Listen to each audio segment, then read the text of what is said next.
How's it going, Jay Alex? Good to see you, man. And also good to see you, Marsh. Hope you're doing well.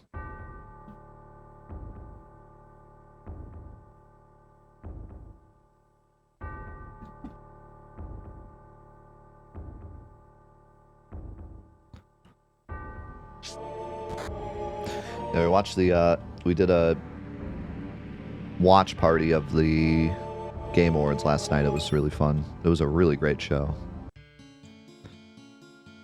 I really enjoyed it a lot. A couple weird announcements near the end, but the whole show was awesome. Indies winning everything. And like nothing but new announcements. It was awesome. Okay, black bats. So, one of the more boring enemies in the game. They have a 1/8 chance at the start of a turn to automatically dodge, similar to some of the other enemies we've talked about, like the Cactuar, but just a very lower chance, only 1/8 chance. But because of that, they do have a chance to dodge limit breaks, because they have that auto dodge chance. But there is one cool thing about this enemy that you maybe didn't know.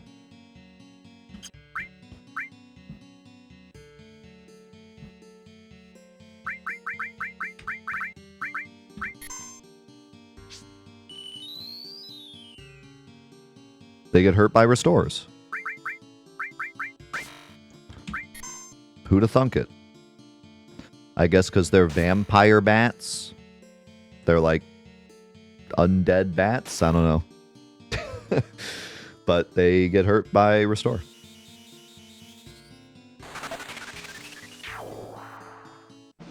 Then you can white wind them to death.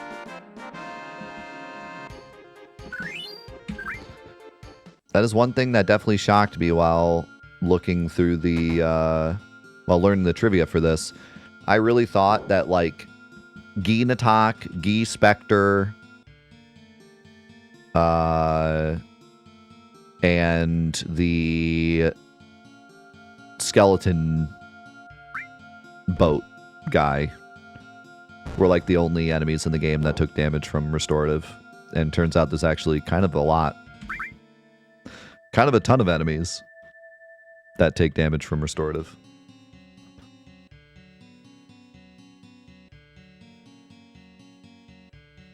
Yeah, if you didn't know, White Wind actually inflicts ailments if you use it on an undead enemy. So you can like petrify with it, and I think you can poison with it too.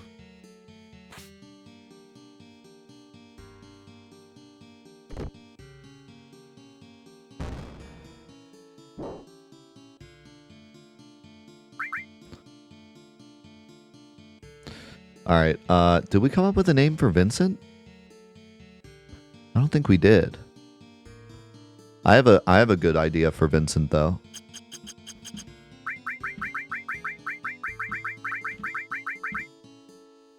What do you think? Drew Carey?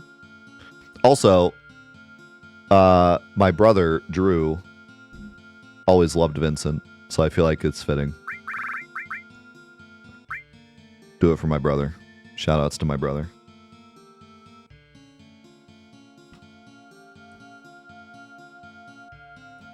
Is that because he draws his gun? Yeah.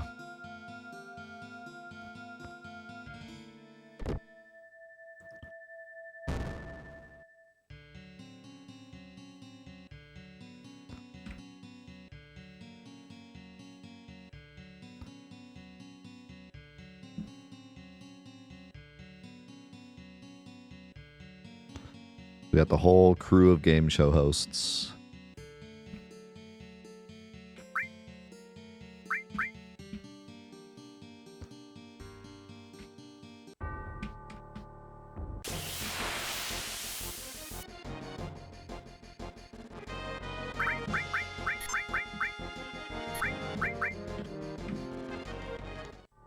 So yeah, this was a good one. Lost number. Interesting. We got the crazy, super rare, dorky face attack. We got the weird Jersey enemy. We got the yin yang. Lots of really interesting enemies in here.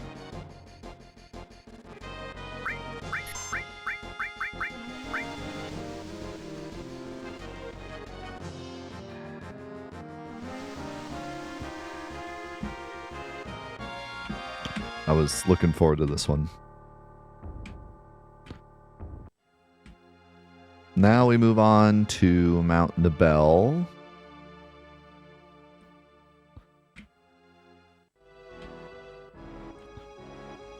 More vanilla enemies here, but I think there's at least a few interesting things. Oh, Sid's gonna be Bob. Bob Barker. I could 100% see Sid on The Price is Right.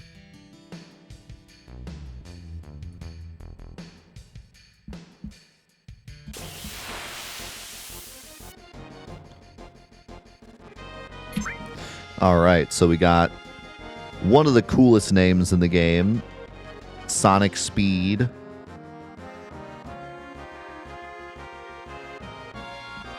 Gotta love that name. The original Japanese name for this enemy is closer to Speed Sound. So I don't know if it was really supposed to be like the speed of sound or whatever, but I think Sonic Speed was a pretty good translation for this. He will pick a random enemy at the start of the battle, but will then change priority to a specific character once attacked. So at the start of the battle, he'll like pick one enemy and pick on that enemy. But then if you attack him with someone else, then he'll start picking on that enemy. And he can also be morphed into a speed drink, which we don't have morph yet. But once you get morph, it's actually kind of nice to come here and morph speed drinks instead of going all the way to Midgar. I always end up going back to Midgar. I get the key to Sector 5 and go back to Midgar and morph the vices. But it would be more optimal and easier to just come morph this guy. So I should probably do that from now on. And then we also have the Kyu Vildens, a very classic Final Fantasy VII name. I.e., you read it and go, what the heck is that? The name follows other Final Fantasy names of being mixed, multiple Japanese words mixed together, causing a weird-looking English word.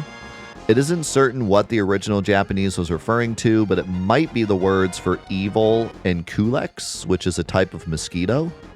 So I think they were going for like evil mosquito. The only attack that they use is lay flat, which they just spam on random targets every turn, but it is a pretty strong attack for this area. And if you get a battle with 2 Kyu Vildens and a Chocobo, it's a great Chocobo. So they can be nice for finding great Chocobos.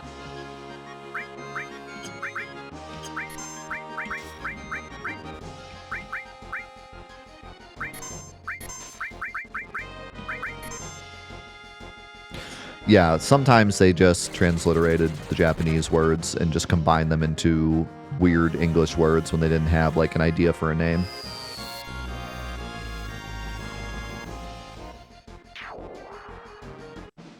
You see it pretty often. Whenever you see a weird word like that, that's usually what it is. And there's a lot of them in this game. Which is why when we did the enemy name guess game, it was really fun. Because there's a lot of just goofy words like that.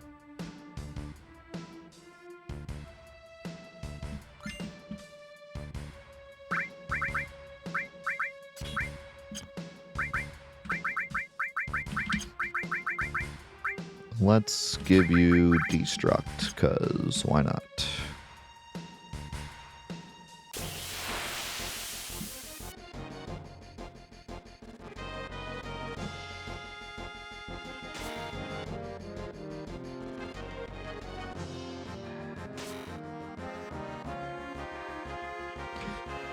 Yeah, lay flat has a very like memorable sound effect.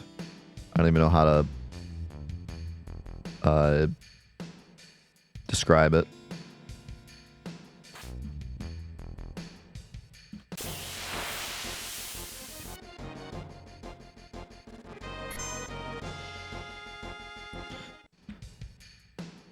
I'm not even gonna go grab that. I'm over it. It's a weapon for Red 13 that we do not need. It's the sound of a plastic ruler being pulled and released. don't know. It's too high-pitched for that, though.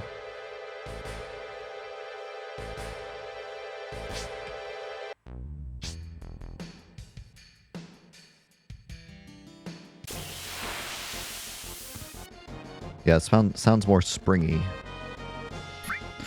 All right. We got Twin Brain. So the original Japanese name of Twin Brain is closer to Double Brain. So I actually really like Twin Brain. I think that's a great translation. I don't know why it's called Twin Brain. But maybe the brains are like the blue stems on its head, because you see it has like 2 stems there. So maybe its brain is located in those stems.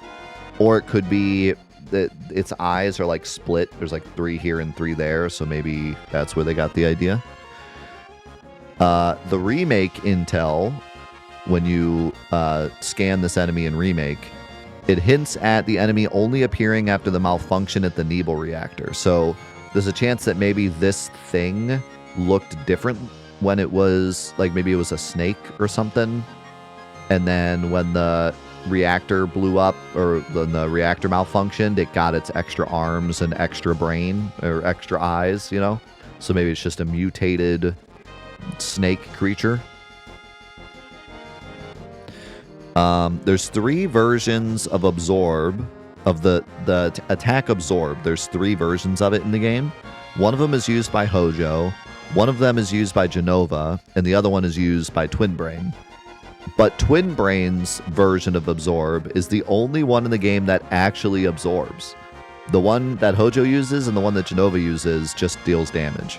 The one that Twin Brain uses actually absorbs HP and heals him. Stare Down also always paralyzes and always targets members that don't have paralysis. So it's a little scary, actually. They can easily paralyze your whole party with it, because they will actually target the right enemies with it and not just hit someone that's already paralyzed. Right when I said that, it looks like they attacked Yuffie and she was paralyzed. That must be a mistake. I'm gonna have to look at his code. Do you see that? Maybe he had already targeted her. Maybe he had already targeted her. Like they all had already chosen their attack. I don't know though. I don't think that's how enemies work.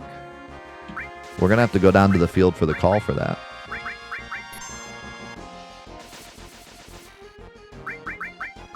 Because it definitely looked like he attacked Yuffie there,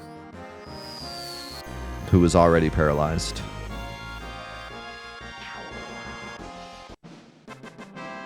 Let's see.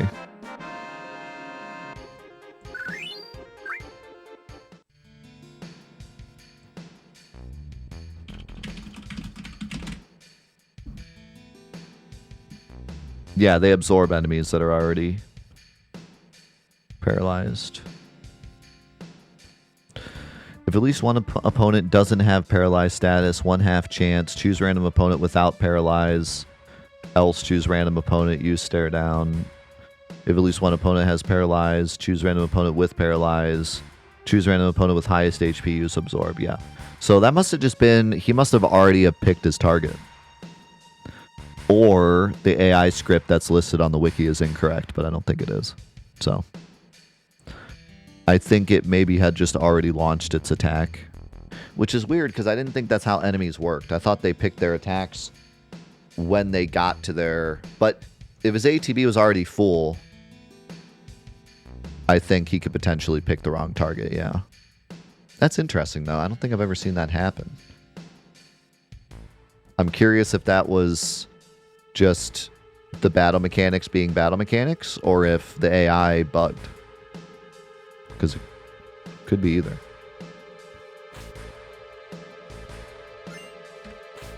Interesting. But either way, that's what the AI says. The AI says to only use it on not paralyzed targets.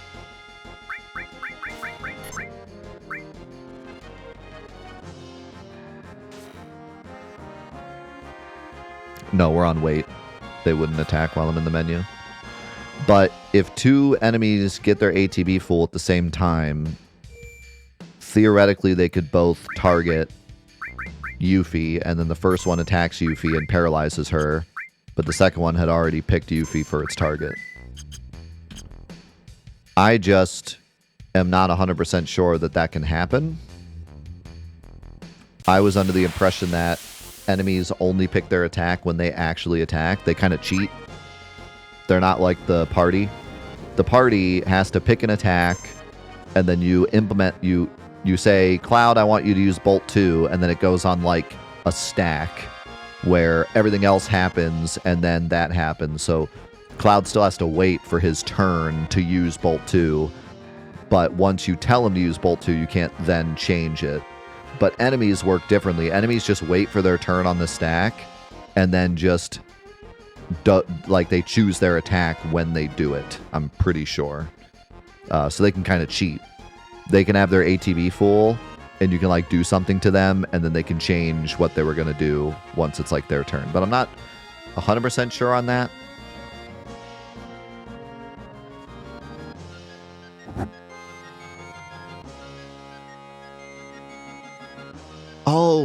Oh, you're right. I see the issue. Oh, you're right. 100% you're right. Okay. So here's the AI script. So I think what it was supposed to do here, I mean, this could have been, it's hard to tell if this was on purpose or not. But it's either they screwed up and it was supposed to say 1/2 chance, else use absorb, or it's just they wanted a 1/2 chance for them to try to paralyze the same target twice. But the way it works is it looks for if at least one opponent doesn't have paralyze, then there's a 1/2 chance that it does pick an opponent without paralyze, else it just chooses a random opponent. So it's not exactly a 1/2 chance. It's like whatever a 1/2 times a third, so like 1/6 chance. Or I guess 1/2 plus a third. I don't know what that would be. A little over 1/2 a chance to hit an enemy without paralysis, because it checks. You have a 1/2 chance of definitely hitting an enemy without paralysis, and then if that fails, then it hits a random, but the random could also be an enemy without paralysis. So if you have one target, you have one of your party members that's paralyzed, then you have a 2/3 chance of it being one of the other two. So, but yeah, that's weird. I wonder if they had meant 1/2 chance, use stare down, else just use absorb, because that's how a lot of other enemies work. But I think maybe they just wanted to give a little bit of a chance to hit the same target twice, so that, because there's 3 of them, right? So if this was 100% of the time they always hit an enemy without paralysis, then there would be a pretty good chance that at the start of the fight they would just paralyze all 3 of your characters the second the fight started. Especially since this is their opening attack always. They always start with stare down. So yeah, it would be way too strong to have all 3 of them just automatically target not paralyzed targets. So your whole party just gets paralyzed at the start of the fight every time. So yeah, I think 100% they meant for that to be that way. So what, you have a 1/6 chance maybe, or a little less than that, of not having your entire party paralyzed at the start? Something like that. Because the first one is definitely going to hit someone that's not paralyzed 100% of the time. And then the second one has a 1/2 chance to hit one that's not paralyzed, and then another 2/3 roll to hit one that's not paralyzed.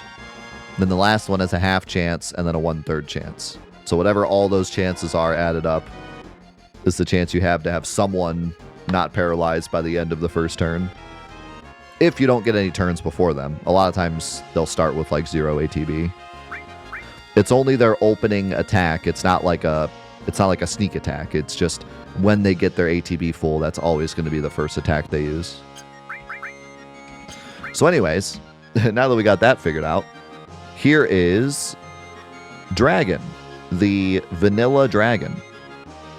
So this is the exact same dragon that you fight in the flashback. Same stats, same everything. But now you're actually fighting him for real. And he also has, for some reason, this dragon is a super high luck stat. So if you've ever noticed, Dragon Fang tends to crit a lot. That's why. He just has a really high luck stat. So there's a good chance when he uses Dragon Fang, it'll crit you and do like over 1,000 damage. He also has a gold armlet that is really useful for this part of the game. And you can also learn Flamethrower from him if you didn't learn it in the Mithril Mines. And he's also susceptible to L4 Suicide, which is really good because he has a ton of HP. One thing I definitely learned from this playthrough is there is a lot of enemies you can use L4 on. A lot more than I thought. If there's an enemy with a ton of HP that is kind of like the mini boss of that area, there's a high likelihood you can use L4 on it. Am I out of Phoenix stats? No. Don't I have life on somebody? Yeah.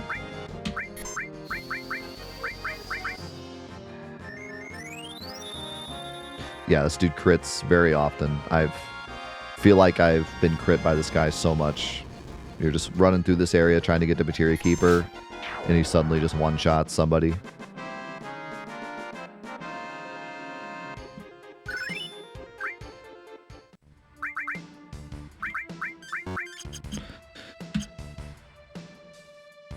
Alright, so we would be ready to go, but there is one enemy that only shows up out here. So we actually need to go all the way around through all of this. I'm not going to worry about the items.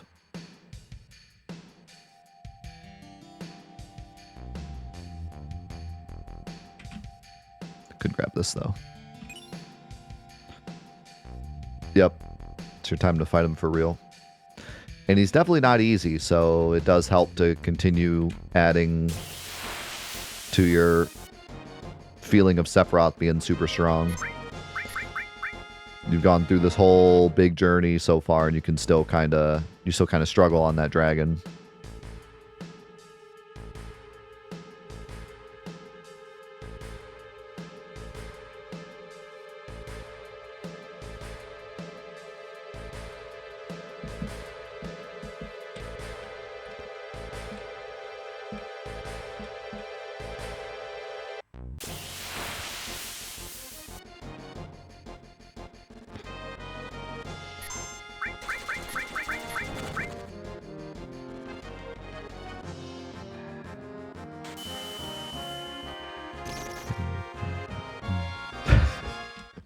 Paralyzed Yuffie running away.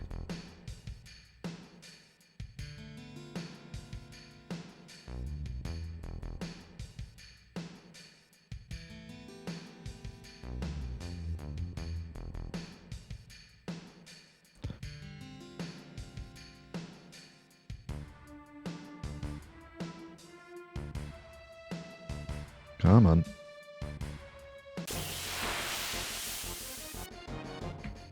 Nope.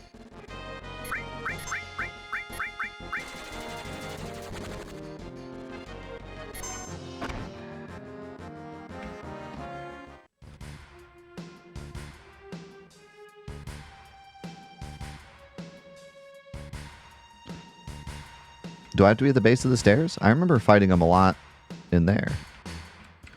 Is it really only here? Well, let's check Ultima.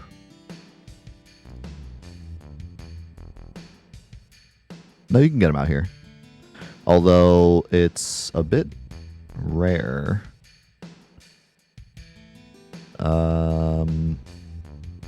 There's a back attack on this screen, but it's kind of rare. So I think it might actually be better here.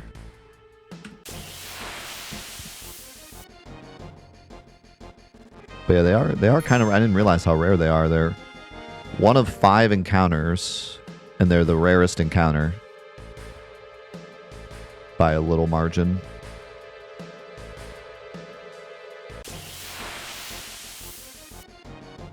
Well, here's another boy we gotta talk about.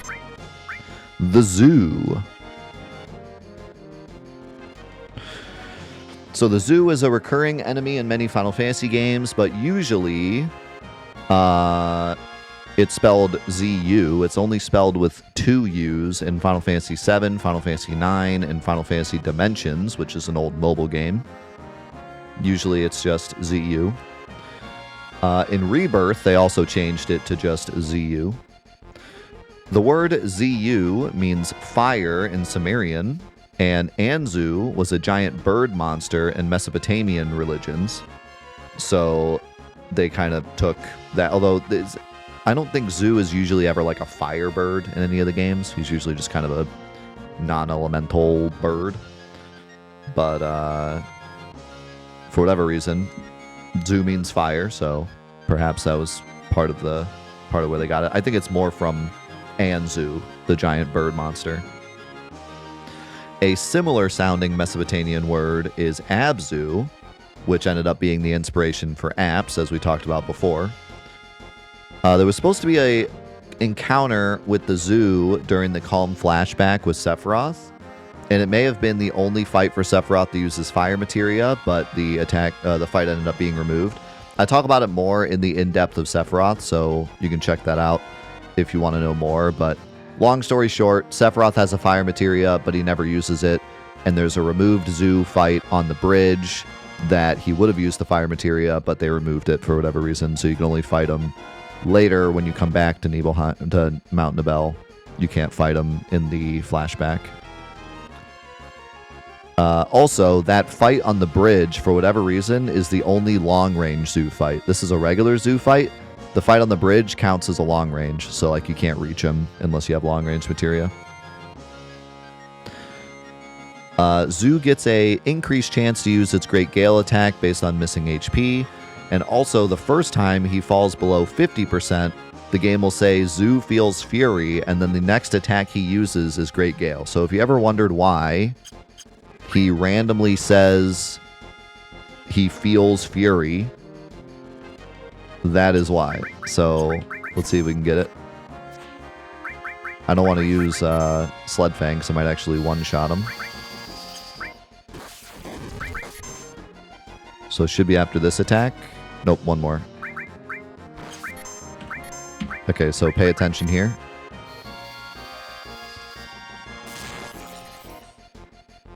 Zoo feels Fury, and then his next attack will be Great Gale. And that's the only time he does it. He won't do it again. It's just the first time he gets below 50% HP. So if you ever wondered what in the world that means, that's all it means. He doesn't get stronger or anything. He just uses Great Gale after he says that.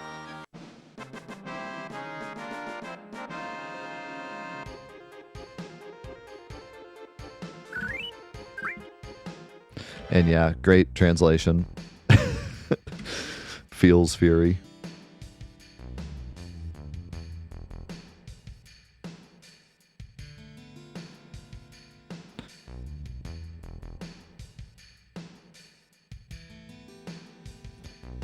Kind of reminds me of the feels asleep.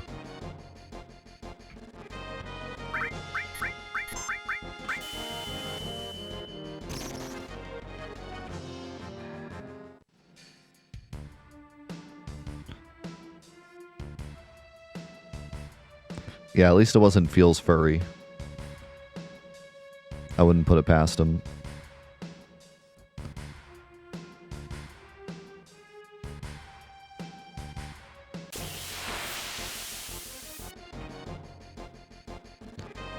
We got 2 Zoo fights before getting the fight we need.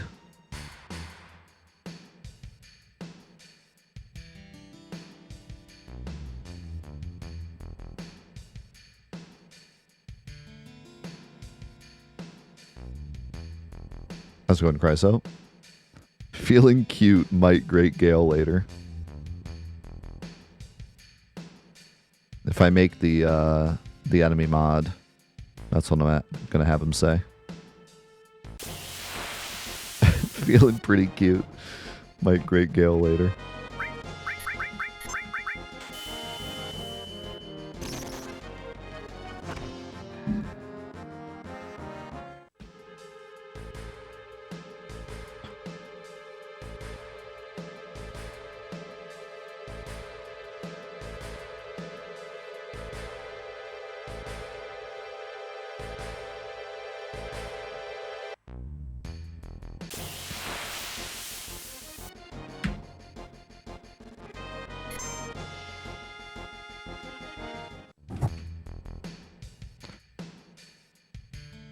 Yo, Zach, are you going to be here at the end of the stream today?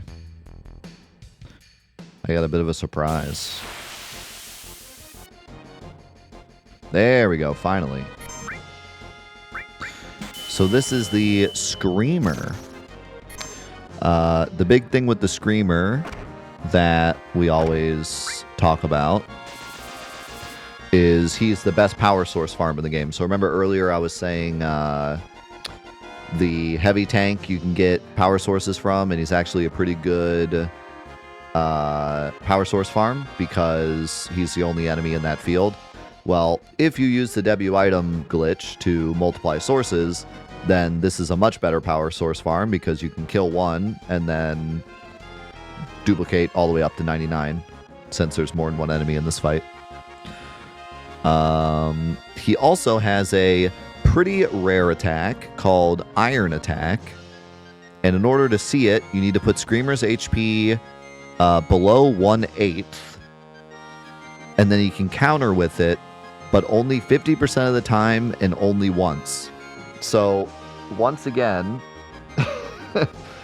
I sound like a broken record at this point, but why is there so many things in this game in the AI of these enemies that is just never going to amount to anything? This guy has 800 HP. So you have to get him below 100 and then hit him again without killing him, and then he only has a 50% chance to use it. And at this point, even my, weaker characters are doing over 100 damage. So it's complete nonsense. And it's so specific, too. It's like they put so much work into it. It's like, okay, it's specifically 50% of the time, and specifically he only uses it once. But it's like no one's ever going to see this. So why bother? So let's see. If we put... how are we going to do this? Let's do this.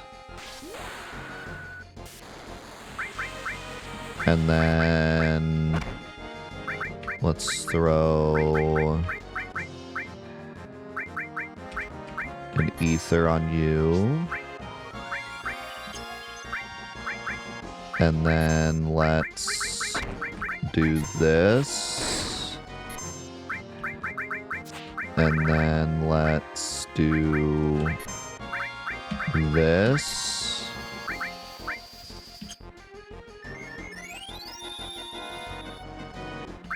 And then let's do this.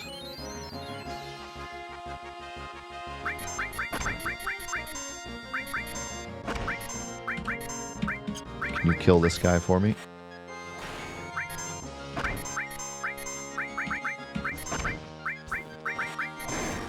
Alright, so Cloud's doing... don't crit, you dummy.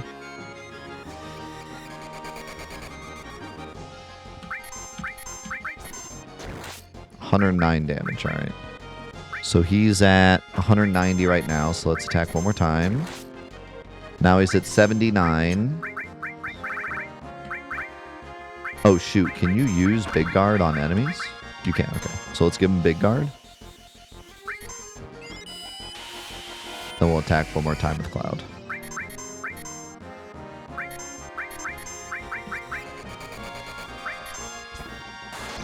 Don't crit! This reminds me of that time that Cloud frickin' dodged Guard Scorpion during that speedrun. Actual heathen.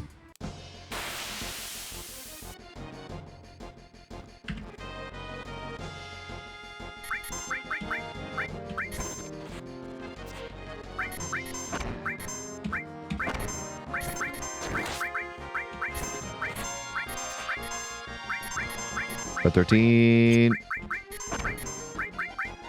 Yeah, easier way to do this would be to just get Aerith, but... Wait, was he... I think he was already in the back row. Yep.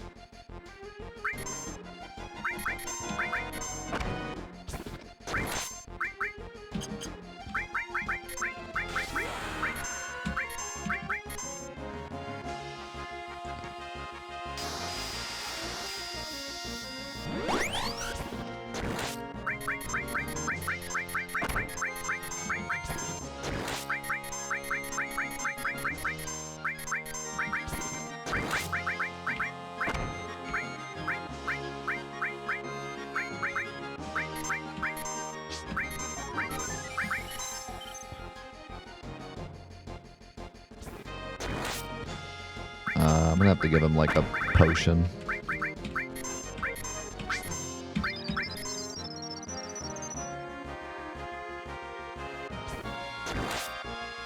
Okay, that's even worse. Let's give him a high potion. He was gonna end up with like 20 HP. Should not have been good.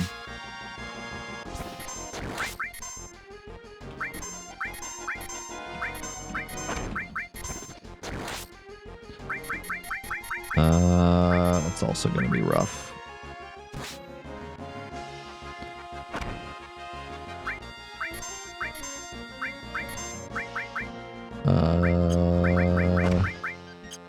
Would it? I don't think it would. Okay, there you go. So yeah, there you go. Super rare attack there. Yeah, I wasn't sure if he needed to be in 100 first, or if it brought him down. Would still work. But again, it's only a 50% chance, too, on top of all that. So that's good to know, actually, because the way I wrote it, I made it sound like he had to be at 100, but he can just be brought below 100.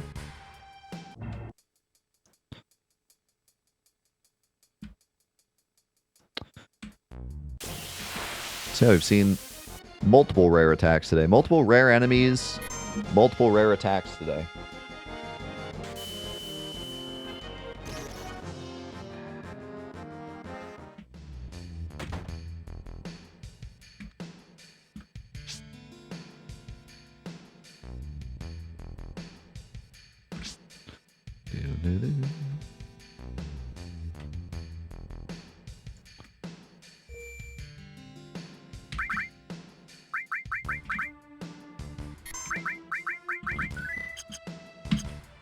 All right.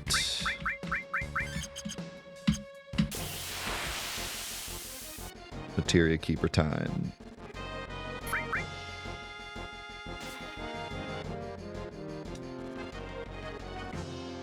Still getting used to these new headphones. I got these new headphones yesterday. They're comfy, but like they have the head part is back further, and they always feel like they're falling off my head. Okay.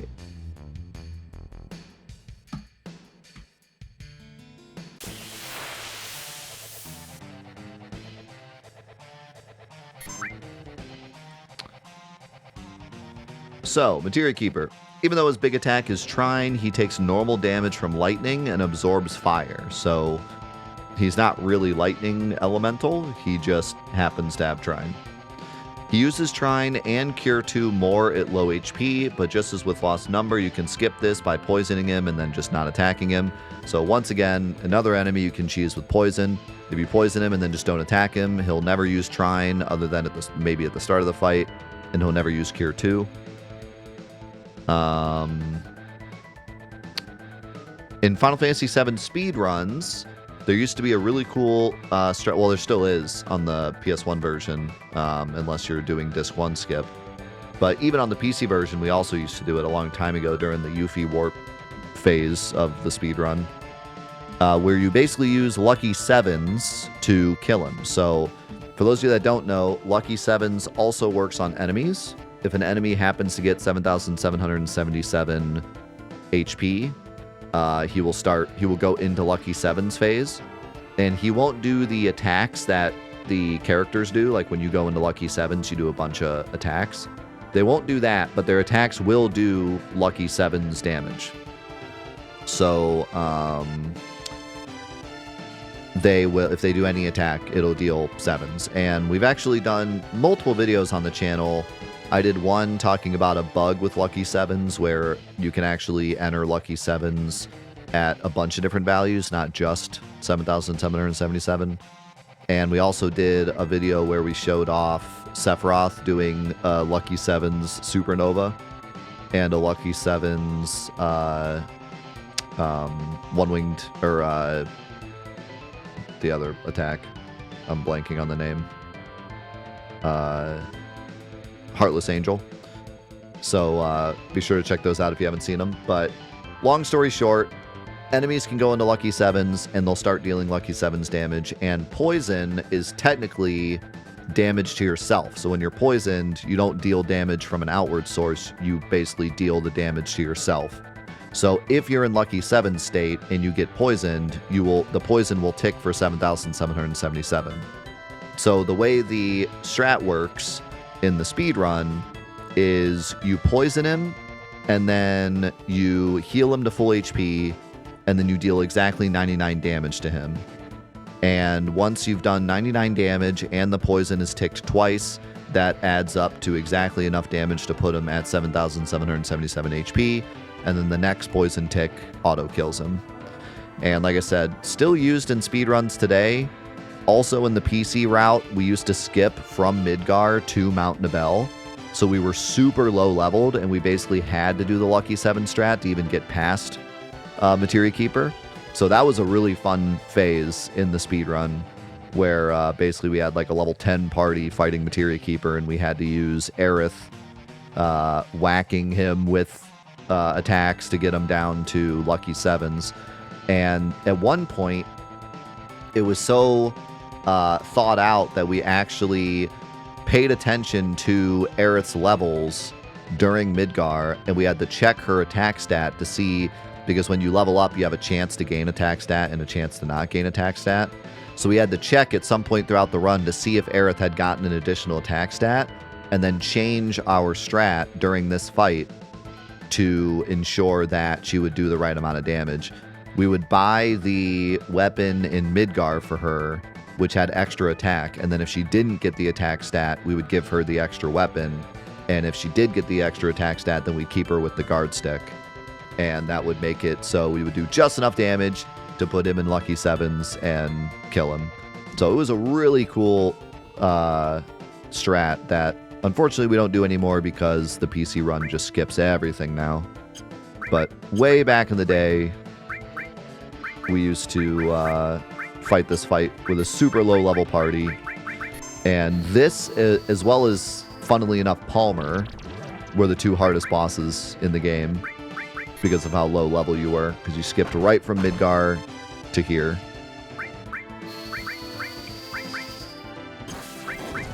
Doing a crazy Yuffie warp into the flashback.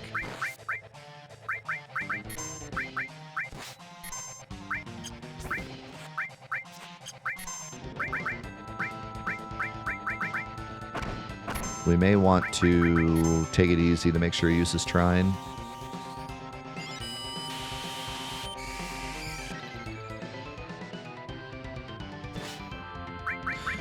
Yeah, I've said it before, but Poison is completely busted on Disc 1. Not only does it break the AI of multiple enemies, but also it just does crazy damage, especially if you're on active. We aren't even on active. If you're on active, you'll usually see 2 ticks go off pretty frequently. Somebody has Poisona, right? I think. Oh. Oof. Hit him with White Wind. That'll fix it.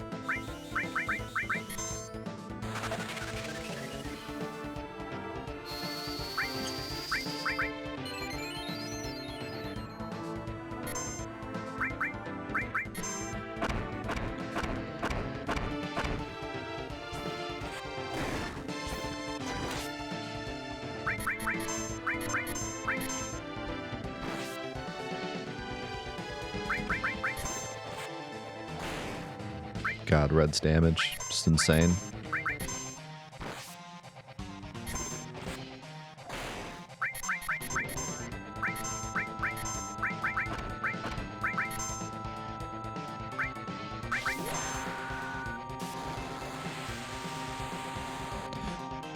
I highly recommend the PC 80% or PC New Game Plus speedrun if you ever want to learn to speedrun this game without having to learn an 8-hour speedrun. You can learn it in a few weeks and be able to run the game and see, you know, what running this game is like and be able to beat the game in under 2 hours. So it's a lot of fun.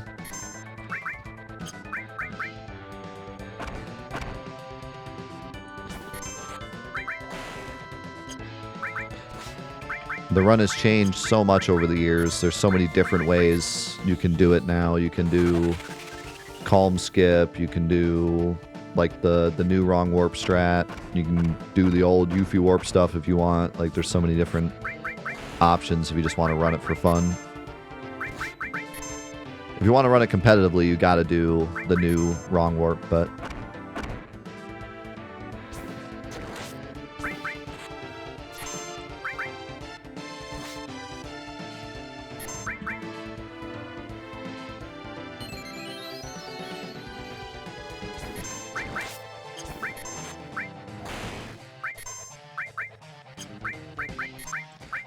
yeah, trying again.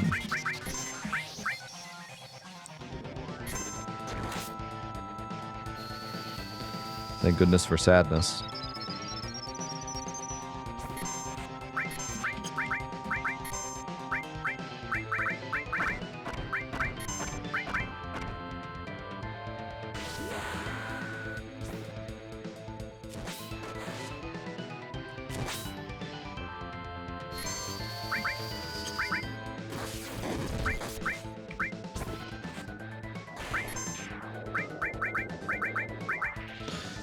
Yeah, getting every enemy skill in the game is pretty rough.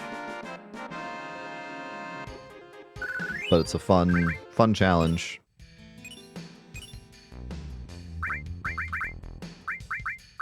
I'm going to actually not use counter materia just because I don't want our characters killing things before I can explain stuff. Normally, I would be putting counter on Red 13 immediately because he's crazy strong with it, but... Okay, we had someone else to find out here in the jungle, right? 2 enemies in the jungle.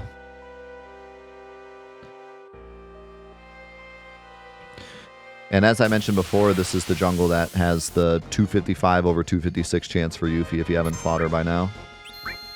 Alright, here is Battery Cap.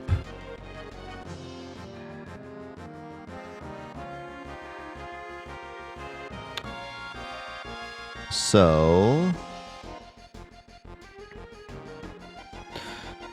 for Battery Cap, there is a bizarre mistake in their AI. So, usually, they are supposed to look for enemies without darkness and then inflict darkness on them. However, instead of looking for enemies without darkness, they look for enemies with poison.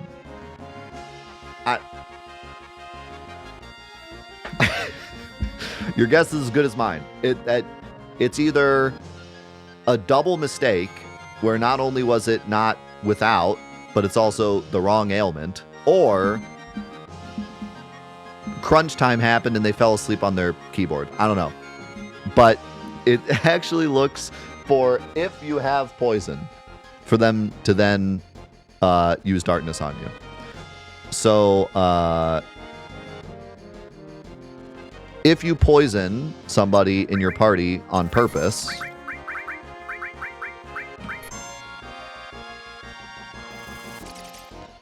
they will then only use Seed Shot on that enemy.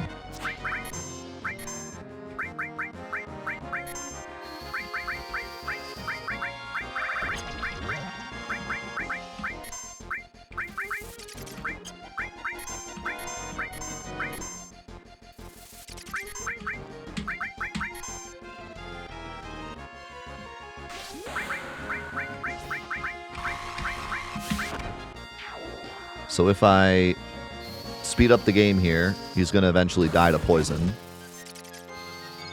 But you'll see they will just spam Speed Shot on Cloud now.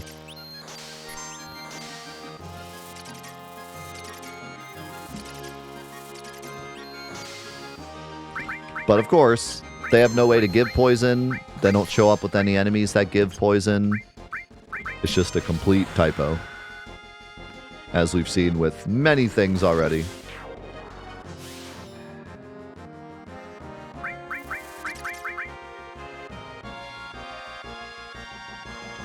At this point, there may be more enemies that don't do their AI right than enemies that do it right.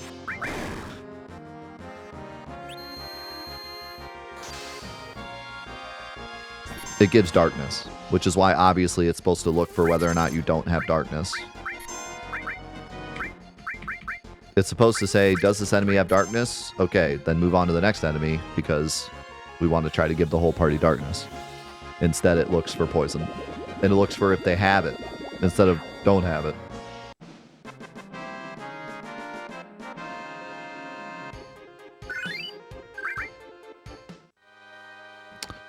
And then we have one more Nightmare Fuel enemy. If you know, you know. There he is. Not sure what nightmare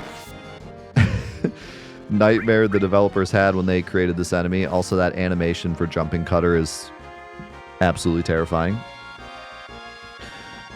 This enemy's name, obviously by looking at him, you obviously know what his name is going to be. It is, of course, Baba Velamu. Obviously. They can use slow and silence, and you can also steal mute masks from them, which you can then use on them so they can't cast slow and silence. So that's kind of cool. His name might be connected to the Japanese word for mutant, and it may also be connected to the Baba Yaga, which is a Slavic folklore creature, who is sometimes depicted as a nice old woman, and sometimes depicted as an old hag who lives in the forest in a hut that walks on giant chicken legs. And if you think I'm kidding, I'm not kidding. If you've ever played Raven's Watch before, one of my favorite games, this is Baba Yaga's house. It walks on giant chicken legs. They have the final boss in Raven's Watch is Baba Yaga, and she has a depiction of the house.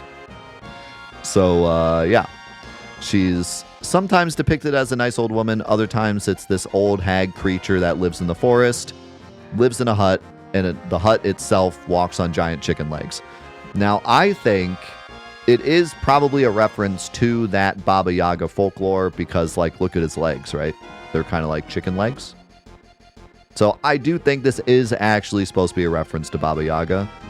It's up to your determination if you think so, but I think it is. I mean, why else do you make a creature with legs like that? There's no shot, right?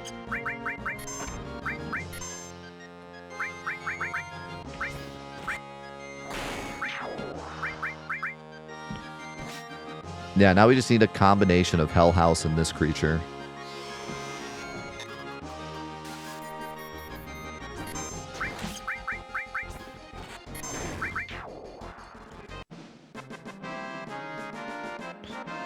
That we could get the ultimate Baba Yaga house.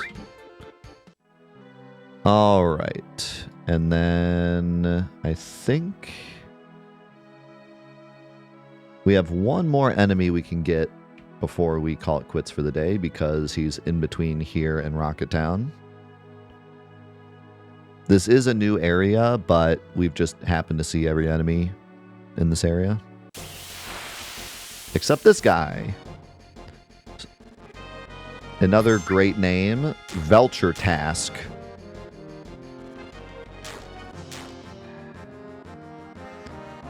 So it seems the original Japanese for Belcher Task was supposed to be Belcher Tusk. And it does have like a breath attack, and it also has those big teeth coming out of like its cheeks here. So yeah, pretty sure it was supposed to be Belcher Tusk, but they changed it to Velcher Task. But he did actually keep the original name in Rebirth, but then they just completely changed the English name to Disgorgon. So the original Japanese, that was probably supposed to be Belcher Tusk. They kept that for Rebirth, but then when they did the English version, they didn't use Belcher Tusk or Velcher Task. They just completely changed it to Disgorgon, which I hate that name. Now, Velcher Task here has a very strange counter. If his HP is less than 1/8 and he doesn't have poison status, which he can't even get because he can't get poison, he will then counter with a claw and also counter with a poison blow if no party member has poison. But if at least one does have poison, then he skips that part of the counter. So, if he's under 1/8 HP and he doesn't have poison, which he's not going to have poison because he can't have poison, then he will counter. And the counter itself is a claw followed by a poison blow unless your party member has poison. If at least one party member has poison, then he won't do that part. Sure. Or you could just kill him in one hit and not care about any of this dumb AI crap. You know, because Final Fantasy VII.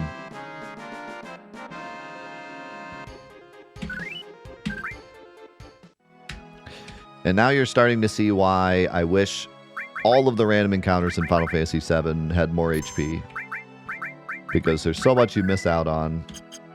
Not that you would even really know that that claw attack is a counter most of the time. But yeah, what have we learned today? 1, there's a lot of rare enemies. 2, some enemies have attacks that you will never ever see because the requirements to seeing them are absolutely insane. Number 3, every enemy in this game should have had more HP, and the developers should have spent way less time making some of this AI because it's way too complicated for how easy the random encounters are in this game.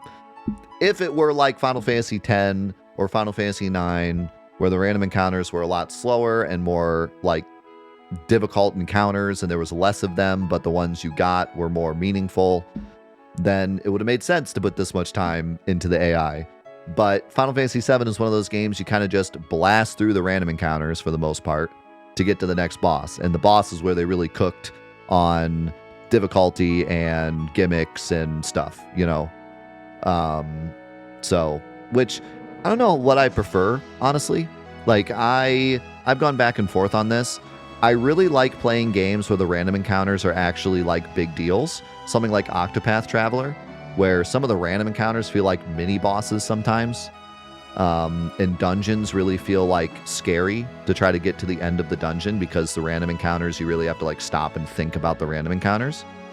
Final Fantasy VII really lacks this. Instead, you can pretty much just spam attack in 99% of random encounters in this game and you're fine. There are some cool gimmicks and you can get through random encounters quicker if you know what to do, but there's very little random encounter in this game that you can't just spam attack and you'll be mostly fine, especially if you're a higher level, if you've been fighting everything throughout the game. But, you know, sometimes I play a game like Final Fantasy IX and I just want to get through the story and I just want to see the next boss and I don't want to spend 10 minutes fighting the same random encounter I've already fought 3 times because they have so much health and you have to like deal with the gimmick and everything, you know?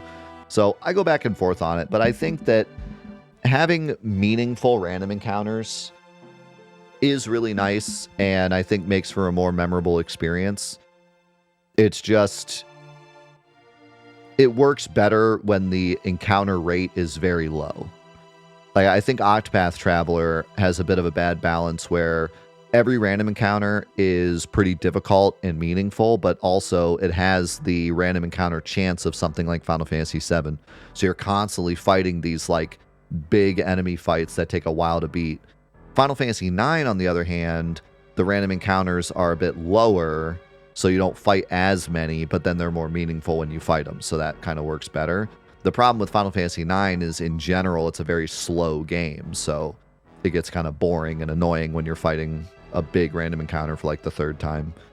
So, I don't know. When you're making your RPG game, think about the random encounters. Either have them be fodder and don't spend so much time on the AI and making these really cool tweaks and gimmicks that the enemy encounters are going to do, because casual players are just going to be spamming attack through them anyways. Or make them more meaningful, make the player have to stop and think, how do I want to approach this fight? But then don't have so many, or have them be, dropped around sparingly. So it's interesting. It's an interesting thought experiment, but don't do what they did in this game. Don't spend a ton of your dev time when the game's already being rushed to meet the PS1 release date on all this enemy AI that no one's ever going to take advantage of anyways, because you just attack everything. Or, the counters are so low HP that it doesn't matter, or they have really weird requirements to see the attacks anyways. And most of the stuff in this game, you don't even know anything's happening. Like, for example, the Screamer fight. His HP had to be below 100, and then there was only a 50% chance for him to use his attack. When you're playing through the game normally, you're never going to know that you were punished by lowering his HP to a certain amount but not killing him. It just looks like another attack he's doing. It just looks like, oh, there's another attack that this enemy can do. You're never going to know that that's what caused it to happen. Whereas with a boss, it's a bit more obvious when you fight Schizo or something, and he uses his big lightning attack each time one of the heads is defeated. You can play the game twice and realize that's what's happening, But you could play this game 100 times and never know that iron attack is specifically when he gets under 100 HP, and it's supposed to be like a punish for not finishing him off. It's cool that they thought of it, and it's cool that they put this much work into the enemies, and doing something like this really makes you appreciate all the work that they've put into this game. But I just feel like it was wasted time, to be honest. I feel like they could have spent more time fixing a lot of the bugs and glitches in this game, making, something like the Ancient Forest. Maybe they could have finished the Ancient Forest and had it be where they wanted it to be, or added more bosses to the final gauntlet, or did the Red 13 gimmick they wanted to do with Indigo 14. Stuff like that they could have done, instead of spending time doing all this stuff that you're never going to know about unless you watch this series. So anyway, makes for an awesome series, though. Makes for fun enemy trivia. So we will have more next week. We're going to move on to Final Fantasy X, but for now, we're going to say goodbye to YouTube. YouTube, thank you so much for watching the Final Fantasy VII Enemy Trivia Challenge. Really happy that we got through this part of the game, because there was a lot of really fun stuff on this section. The Bagris, the Yin Yang, lots of enemies that I was looking forward to talking about. And there's still a lot to go. Still a lot of cool enemies coming up. So, and we have kind of a boss gauntlet here coming up with Palmer and then Temple. So we'll have a lot of boss trivia next week. But thanks again for all the support throughout all of this. So many kind words from everybody about this series, and I really, really appreciate it. People have been reaching out, giving me their own trivia, and keep asking, questions in the comments, about like the bottom swell thing. It was cool to see that many people interested in bottom swell and what would happen if you got hit by Pandora's box. So keep it up. Thank you again for all the support, and we'll see you in the next episodes. Peace.